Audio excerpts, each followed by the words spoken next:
دی مسلم post کے سامعین و ناظرین السلام علیکم۔ ناظرین، آج ہم سیدنا عمر فاروق رضی اللہ تعالیٰ عنہ کی سیرت طیبہ کے متعلق بیان کریں گے۔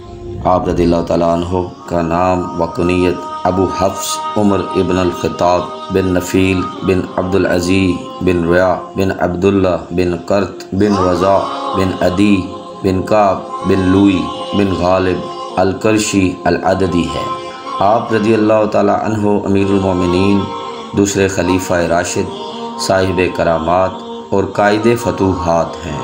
اللہ تعالیٰ نے آپ رضی اللہ تعالیٰ عنہ کے ذریعہ اسلام کو قوت بخشی۔ آپ رضی اللہ تعالیٰ عنہ نے مسلمانوں سے تکالیف دور کیں۔ اللہ تعالیٰ نے آپ رضی اللہ تعالیٰ عنہ کے ذریعے حق اور باطل میں امتیاز کیا۔ بہت سے امور میں آپ رضی اللہ تعالیٰ عنہ سبقت و واولیت رکھتے ہیں۔ آپ رضی اللہ تعالیٰ عنہ کے ہاتھوں دین و ایمان کی نشر و اشاعت ہوئی۔ شیطان بھی آپ رضی اللہ تعالیٰ عنہ سے خوف زدہ ہوتا۔ آپ رضی اللہ تعالیٰ عنہ دینی تسلف اور حمیت کے حامل تھے، لوگوں کی ضروریات کو پورا کرتے تھے۔ آپ رضی اللہ تعالیٰ عنہ ذی وقار اور ہیبت دار شخصیت کے مالک تھے۔ آپ رضی اللہ تعالیٰ عنہ جنت کے چراغ اور لوگوں کی تکثیرات سے درگزر کرنے والے تھے۔ آپ رضی اللہ تعالیٰ عنہ کے آنسو جلد رواں ہو جاتے، چہرہ بارونق اور دلکش تھا۔ آپ رضی اللہ تعالیٰ عنہ بوڑھوں کے خادم اور مفلسوں کے مددگار تھے۔ آپ رضی اللہ تعالیٰ عنہ عادل حکمران اور باکمال خلیفہ راشد تھے۔ آپ رضی اللہ تعالیٰ عنہ نے تمام غزوات میں شرکت فرمائی۔ آپ رضی اللہ تعالیٰ عنہ دین کے لیے مضبوط قلعہ تھے۔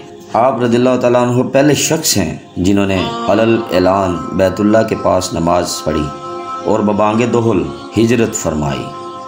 آپ رضی اللہ تعالیٰ عنہ سچی زبان اور کلمہ حق کے اظہار میں معروف تھے۔ اللہ کے دین کے معاملہ میں کسی ملامت گر کی ملامت سے نہیں ڈرتے تھے، حدود خداوندی کو قائم رکھنے والے تھے۔ آپ رضی اللہ تعالیٰ عنہ کا نسب کعب بن لوئی بن غالب پر پہنچ کر حضور اکرم صلی اللہ علیہ وآلہ وسلم کے ساتھ مل جاتا ہے۔ آپ کی ولادت عام الفیل کے 13 سال بعد ہوئی اور ہجرت سے 5 سال پہلے آپ مسلمان ہوئے۔ حضور اکرم صلی اللہ علیہ وآلہ وسلم نے ان کے لیے دعا فرمائی کہ اے اللہ، ان 2 عمروں میں سے جو آپ کو محبوب ہے، اس کے ذریعہ اسلام کو قوت عطا فرما۔ ایک عمرو ابن حشام ابو جہل اور دوسرے عمر بن الخطاب۔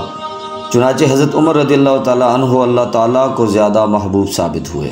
نبی کریم صلی اللہ علیہ وآلہ وسلم نے فرمایا کہ اللہ جل شانہ نے حق بات کو عمر رضی اللہ تعالیٰ عنہ کی بات اور دل میں رکھ دیا ہے۔ حضور صلی اللہ علیہ وآلہ وسلم نے فرمایا کہ اگر میرے بعد کوئی پیغمبر ہوتا تو عمر رضی اللہ تعالیٰ عنہ ہوتے۔ آپ صلی اللہ علیہ وآلہ وسلم نے فرمایا کہ میں شیاطین انس و جن کو دیکھ رہا ہوں کہ وہ عمر کے ڈر سے بھاگ کھڑے ہوئے ہیں۔ حضور صلی اللہ علیہ وآلہ وسلم نے فرمایا کہ تم سے پہلے لوگوں میں محدث ہوا کرتے تھے، اور اگر میری امت میں کوئی محدث ہے تو عمر رضی اللہ تعالیٰ عنہ ہے۔ مولا علی علیہ السلام نے فرمایا کہ ہمارے پیغمبر صلی اللہ علیہ وآلہ وسلم کے بعد اس امت کے بہترین شخص ابو بکر رضی اللہ تعالیٰ عنہ اور پھر عمر رضی اللہ تعالیٰ عنہ ہیں۔ حضرت عمر رضی اللہ تعالیٰ عنہ کو بہت سی چیزوں میں دوسروں پر سبقت اور اولیت حاصل تھی۔ چنانچہ آپ رضی اللہ تعالیٰ عنہ پہلے شخص ہیں جنہوں نے اعلانیہ طور پر ہجرت کی۔ آپ رضی اللہ تعالیٰ عنہ پہلے شخص ہیں جو امیر المومنین کے لقب سے ملقب ہوئے۔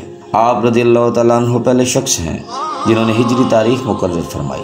آپ رضی اللہ تعالیٰ عنہ پہلے شخص ہیں جنہوں نے لوگوں کو قیام رمضان کے لیے جمع کیا۔ آپ رضی اللہ تعالیٰ عنہ پہلے شخص ہیں جنہوں نے قرآن جمع کرنے کا مشورہ دیا۔ آپ رضی اللہ تعالیٰ عنہ پہلے شخص ہیں جنہوں نے اپنے محافظ کو انعامات سے نوازا۔ آپ رضی اللہ تعالیٰ عنہ پہلے شخص ہیں جنہوں نے نادار اور بوڑھے زمیوں سے جزیہ یعنی کہ ٹیکس ساقط کیا۔ آپ رضی اللہ تعالیٰ عنہ پہلے شخص ہیں جنہوں نے زمیوں کے لیے علامات واضح کی۔ اس طرح آپ رضی اللہ تعالیٰ عنہ پہلے شخص ہیں جنہوں نے فوجی بھرتی کو لازمی قرار دیا۔ آپ رضی اللہ تعالیٰ عنہ پہلے شخص ہیں جنہوں نے قاضیوں اور مرشدین کو لشکر کے ساتھ روانہ کیا۔ آپ رضی اللہ تعالیٰ عنہ پہلے شخص ہیں جنہوں نے مکتوب شکل میں فیصلے کیے۔ آپ رضی اللہ تعالیٰ عنہ پہلے شخص ہیں جنہوں نے قائدین اور والیوں کے لیے مجلس مشاورت قائم کی۔ آپ رضی اللہ تعالیٰ عنہ پہلے شخص ہیں جو راتوں کو لوگوں کے احوال معلوم کرنے کے لیے گشت کرتے تھے۔ آپ رضی اللہ تعالیٰ عنہ پہلے شخص ہیں جنہوں نے رجسٹر مقرر کیے جس میں لشکر والوں کے نام اور وظائف کا اندراج ہوتا تھا۔ آپ رضی اللہ تعالیٰ عنہ پہلے شخص ہیں جنہوں نے مہمان خانے بنائے۔